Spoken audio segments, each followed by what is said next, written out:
आपण करणार आहोत थालीपीठ, पण हे आपण घरात असलेल्या पिठांपासूनच बनवणार आहोत। त्यासाठी मी 1 चमचा गव्हाचे पीठ घेतले आहे,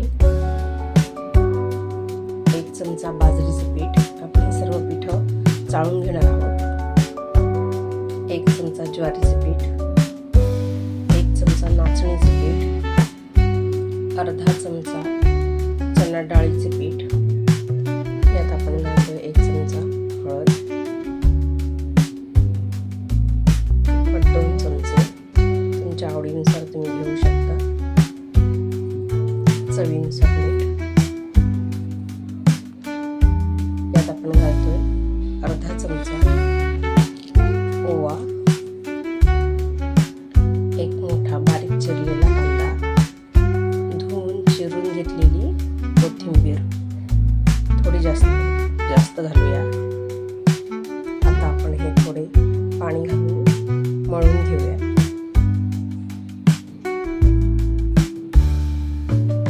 याप्रमाणे खूप घट्ट नाही आणि खूप पातळ नाही,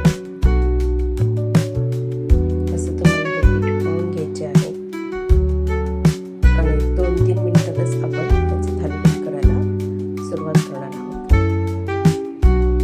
चला तर आता आपण थालीपीठ बनवायला सुरुवात करूया। यासाठी मी लोखंडी तवा गॅसवर आधीच गरम करायला ठेवला आहे। त्यात आपण 1 चमचा तेल घालूया, बाजूने तेल सोडून घेऊया।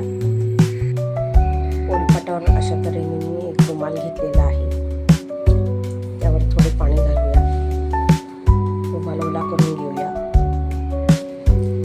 आपल्याला जेवढे थालीपीठ पाहिजे आहे त्याप्रमाणे गोळा घेतला आहे। आता हा गोळा आपण या रुमालावर पसरून घेऊया।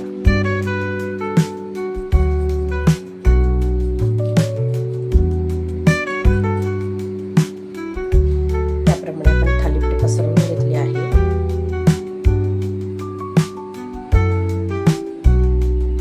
आता हे आपण तव्यावर घालूया।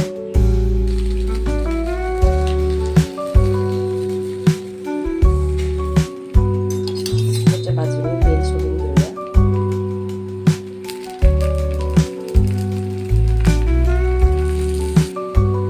बारीक गॅसवर छान खरपूस आपण हे भाजून घेऊया। पुन्हा एकदा तेल सोडूया, दोन्ही बाजूने छान खरपूस भाजून घेऊया।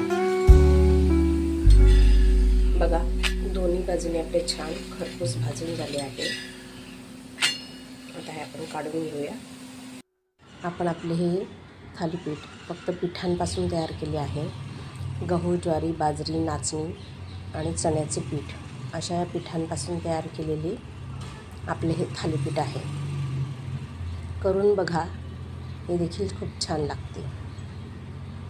अशा रीतीने हे आपले खमंग खरपूस असे थालीपीठ तयार झाले आहे। हे तुम्ही लोण्याबरोबर, दह्याबरोबर किंवा चटणीसोबत देखील खाऊ शकता।